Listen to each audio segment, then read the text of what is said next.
Today, I'm going to be showing you how I removed my power steering system to install a manual rack on my Honda Civic. I first started out by putting a rag underneath my power steering pump. This prevented fluid from soaking my AC compressor belt and my alternator belt. Next, I removed the ground that was held onto the power steering bracket. Once that was out of the way, I went ahead and removed the bolts from the power steering pressure line.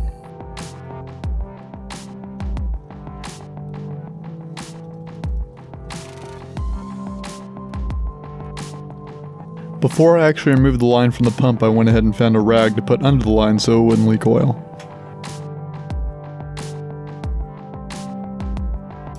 Next, I removed the two bolts holding the pump in place. I did find it difficult though and had to remove the heat shield to be able to get to the bottom bolt.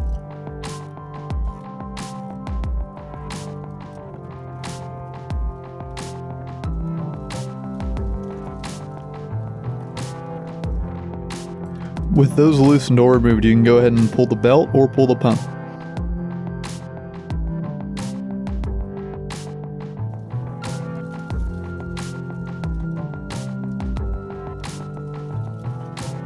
Next, set a rag underneath the power steering reservoir, and then grab a set of pliers and remove the two hoses that are attached to the back of the power steering reservoir.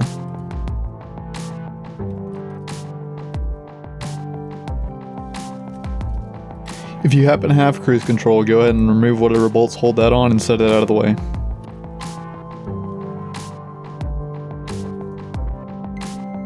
Next, go ahead and remove this bolt that holds down the bracket attached to the power steering line. Next power steering line bracket you have to remove is just behind the headlight.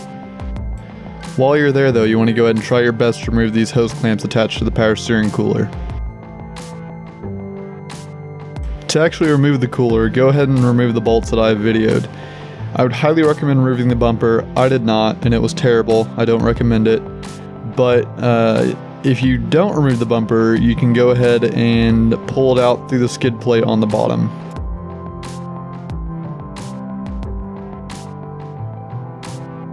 The next bolt to remove is this one attached to the frame rail. It also holds on the power steering line.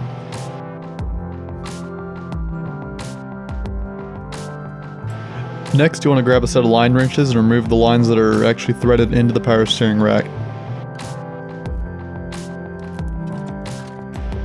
Now this line probably would have came out right here, but there is one more bracket holding it on, bolted to the subframe. I get to that towards the end of the video, but you can go ahead and knock it out if you can find it.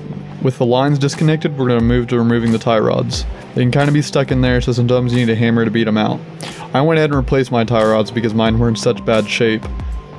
But if you don't want to buy new tie rods, I suggest trying to salvage the lock washers on the inside in between the rack and the inner tie rod, or preferably trying to find a way to go buy new ones. I'm not sure if you can without buying new inners, but I would try to find a way.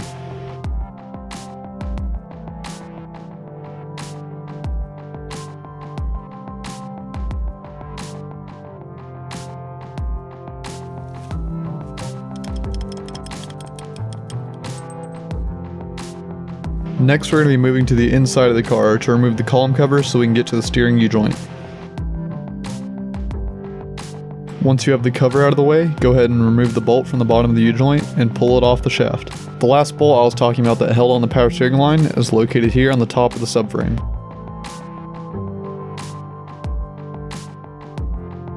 Alright, so here comes the real learning part of this video.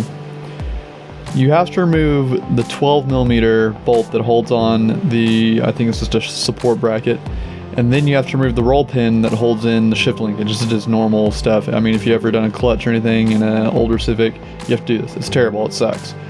But it has to be done, so you have to do it to remove the rack. Unfortunately, you also have to remove the exhaust. I'll talk about that in a minute. But I'm going to pass on something that hopefully will stop you from being anywhere near as furious as I was. So what happened was, I went ahead and removed the 12mm, that's no problem.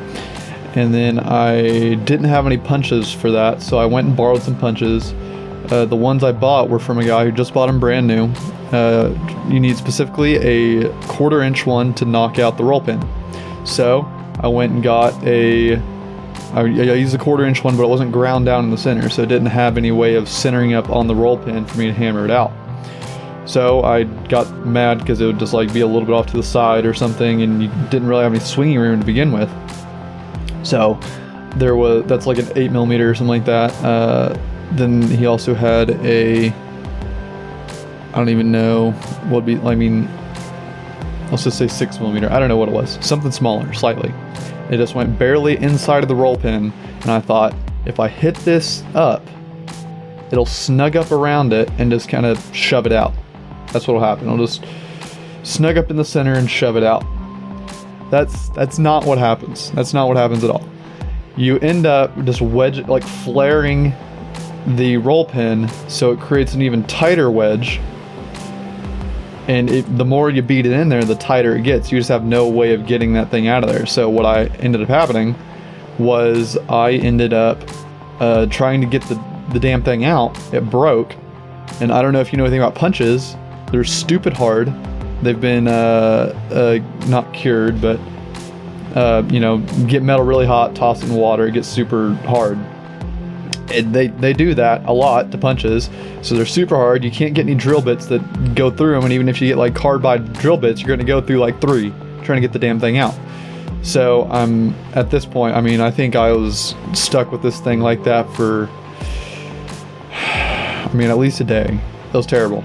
So I went ahead and I figured out that I went ahead and got the other punch and ground it down so that it would center up, and I found out that you can actually hit it from the top, and that way you have a lot more swinging room, a lot more power to knock it out of there. I was able to do that with like I think I used like a 10-pound sledge or something.